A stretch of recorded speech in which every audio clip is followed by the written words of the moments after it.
Assalamualaikum warahmatullahi wabarakatuh. Selamat malam. Om Swastiastu, Namo Buddhaya, salam kebajikan untuk kita semua. Pertama-tama saya ingin memperkenalkan diri. Saya Muhammad Lutfi Pratrama dengan NPM 223300516103. Di sini saya ingin memenuhi tugas dua, yaitu di mana dosen saya sendiri menugaskan untuk mencari sebuah artikel atau sebuah pengertian jurnal maupun dimanapun itu yang berkaitan dengan hukum internasional. Di sini saya sendiri mengangkat hukum humaniter internasional, mulai dari hukum humaniter itu apa, isinya apa aja, di dalamnya terdapat unsur-unsur apa, dan merujuk ke sebuah contoh kasus.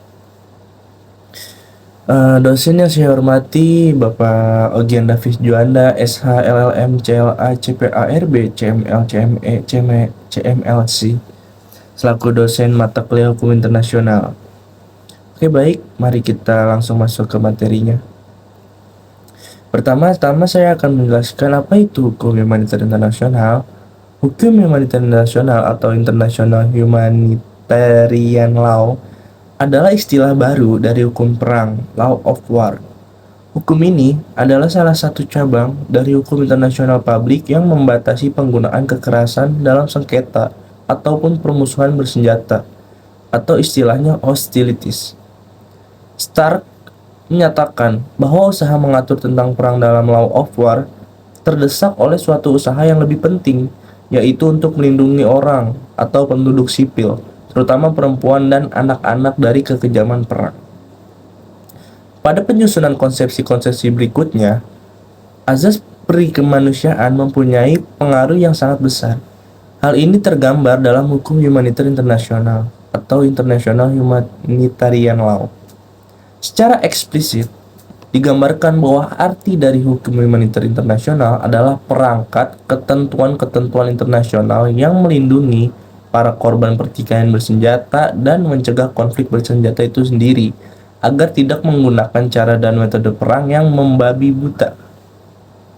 Ketentuan-ketentuan tersebut mengatur agar penyerangan ditujukan hanya terhadap objek-objek militer dan tidak terdapat objek sipil. Dari pengertian tersebut, memunculkan prinsip-prinsip dasar dalam hukum humaniter internasional, yaitu prinsip pembeda atau distinction principle, larangan penyerangan terhadap mereka yang telah meletakkan senjata, larangan melakukan tindakan yang menimbulkan kerugian yang tidak perlu, prinsip kegunaan atau necessity principle, dan prinsip proporsionalitas atau proportionality principle. Hukum humaniter internasional dapat tercapai yaitu memanusiakan perang sebagai salah satu bentuk kebudayaan manusia yang beradab. Dari beberapa pembeda tersebut, prinsip perlindungan atau protection memiliki fungsi yang sangat penting terhadap penduduk sipil. Masuk ke dalam kategori perlindungan sipil, ini adalah wilayah-wilayah sipil. Artinya, hukum humaniter mengatur tentang daerah-daerah yang tidak boleh diserang, tempat-tempat umum yang sangat penting untuk warga sipil, seperti sumber air minum, sumber listrik, sekolah, pasar, rumah sakit, tempat peribadatan, merupakan tempat-tempat yang harus dilindungi. Oleh karenanya, bila tempat ini diserang, maka dipastikan yang paling menderita adalah perempuan dan anak-anak.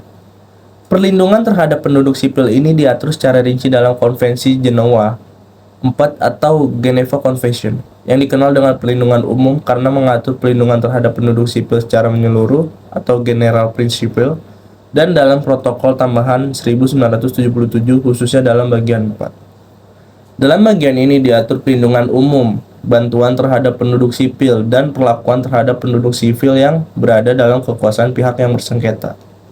Dengan demikian, prinsip pembedaan merupakan aturan dasar normatif yang mengikat semua pihak dari pelaksanaan prinsip perlindungan terhadap penduduk sipil dan berfungsi sebagai sarana pencegah atau preventive rules dari timbulnya kejahatan atau pelanggaran terhadap hukum humaniter internasional.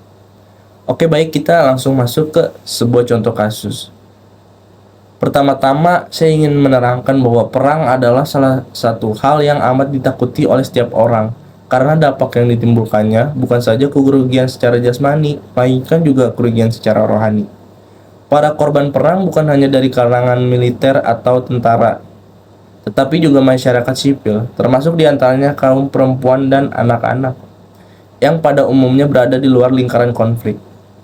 Seperti halnya gempuran Israel ke wilayah Gaza di awal tahun 2009 ini kembali membuktikan bahwa perang menimbulkan banyak korban, dan korban terbesarnya adalah penduduk sipil. Perempuan dalam perang, peristiwa kerusuhan dan ketegangan, secap kali menjadi korban pembunuhan, kekerasan, dan pelecehan seksual. Peristiwa-peristiwa serupa pada masa lalu juga memperlihatkan pola yang sama.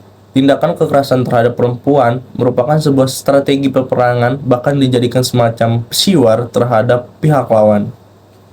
Tindakan perkosaan atau bentuk pelecehan lainnya terhadap perempuan di daerah lawan tidak hanya dilakukan atas dasar nafsu seks, melainkan juga semangat kebencian, sehingga tindakan tersebut tidak bisa dimasukkan semata-mata sebagai sebuah kejahatan seks atau sexual crime, melainkan sebagai kejahatan kebencian terhadap lawan, hate crime. Perang yang maskulin dan masyarakat yang patriarkis adalah sebab dimungkinkannya perkosaan sebagai salah satu senjata. Kelompok rentan lainnya adalah kelompok anak-anak, penduduk minoritas etnik, pengungsi, dan orang cacat. Kelompok ini acap kali mengalami tindakan teror dan kekerasan. Kelompok anak-anak seringkali direkrut atau diikutsertakan dalam tindakan kekerasan dan menjadi objek tindakan kekerasan. Perang atau konflik bersenjata bukan arena dan domain bagi anak-anak. Akibatnya, perang pasti menjadi kekerasan untuk setiap hak dari setiap anak. Perang selalu mengorbankan seluruh hak-hak anak untuk hidup. Hak hidup bersama keluarga dan masyarakat, hak untuk sehat, hak untuk mengembangkan kepribadian, dan hak untuk dijaga dan dilindungi. Dalam pidato pembukaan Seminar Internasional Hukum Humaniter Internasional di Jenewa tahun 2000, Mr. Kellenberger menyatakan bahwa memasuki milenium ketiga, suatu fenomena telah terjadi bahwa ICRC atau International Committee of the Red Cross lebih banyak membantu para penduduk sipil korban perang daripada membantu tentara, dengan rasio 80:20. Realitas ini menunjukkan bahwa ICRC menemukan lebih banyak korban sipil dibanding korban tentara. Peran PBB, kita membahas peran PBB dalam suatu kasus, yang dimana ini kasusnya perang. Dalam hal ini, PBB melalui organisasinya yaitu DK, Dewan Keamanan PBB, dapat melakukan tindakan-tindakan langsung pada negara-negara yang berkaitan terhadap segala hal yang mengancam perdamaian dunia. Tindakan ini adalah realisasi dari bab 7 Piagam Perserikatan Bangsa-Bangsa. Bentuk brutal dan banyaknya korban, terutama perempuan dan anak-anak, dari setiap peperangan, menetapkan PBB untuk melakukan tindakan. Cara yang ditempuh adalah dengan membentuk komisi pencari fakta terhadap pelanggaran hukum humaniter internasional, membentuk komisi asli, membentuk komisi ahli, mengeluarkan resolusi-resolusi yang mengikat secara hukum bagi pihak bersangkutan, dan membentuk mahkamah ad hoc pelanggaran hukum humaniter internasional. Jika kita melihat aspek hukum dari adanya resolusi DKPBB dalam memeriksa dan memberikan sanksi, maka suatu negara harus mematuhi resolusi tersebut tanpa syarat. Artinya, Dewan Keamanan PBB dapat menggunakan cara apapun juga, termasuk sanksi mandatori atau mandatory sanction, yang dianggap perlu agar suatu negara mematuhi keputusan Dewan Keamanan. Dengan kata lain, Dewan Keamanan PBB dapat secara mutlak menerapkan sanksi-sanksi terhadap individu ataupun negara pelaku kejahatan hukum humaniter internasional atau kejahatan perang.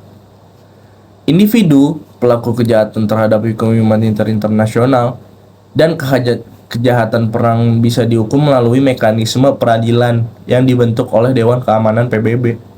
Negara melalui prinsip state responsibility dapat menerima sanksi dari Dewan Keamanan PBB melalui mekanisme yang diatur dalam pasal 41 dan pasal 42 Piagam PBB. Sebagai upaya pemaksa, seperti tindakan pemutusan seluruhnya atau sebagian hubungan-hubungan ekonomi atau embargo, termasuk hubungan kereta api, laut, udara, pos, telegraf, radio, dan alat-alat komunikasi lainnya. serta pemutusan hubungan diplomatik.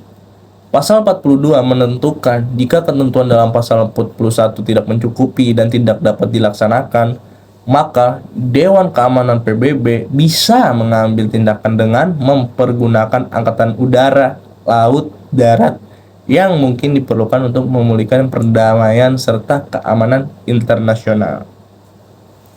Baik, itu saja yang dapat saya sampaikan dalam materi kali ini tentang hukum humaniter internasional, terutama terhadap korban, yaitu perempuan dan anak-anak yang seringkali menjadi korban dalam sebuah perang atau sebuah adanya suatu tragedi yang melibatkan sebuah negara perang dengan negara lain. Seringkali tuh korban-korbannya tuh perempuan, anak-anak, masyarakat sipil, orang cacat. Kebanyakan dari korban tuh bukan tentara, melainkan masyarakat sipil. Jadi di sini tuh sebaiknya PBB kayak mengeluarkan resolusi-resolusi atau mengikat gitu untuk negara yang satu dengan negara yang satunya lagi itu damai, melakukan perdamaian serta keamanan internasional. Baik, itu saja yang dapat saya sampaikan untuk memenuhi tugas 2 saya. Barangkalinya mohon maaf apabila tutur kata saya agak kurang tepat atau mungkin agak sedikit belibet. Mohon maaf bila ada kurang-kurang katanya juga atau ada yang kurang apa ya, kurang pengucapannya tuh kurang tepat gitu. Makasih. Assalamualaikum warahmatullahi wabarakatuh.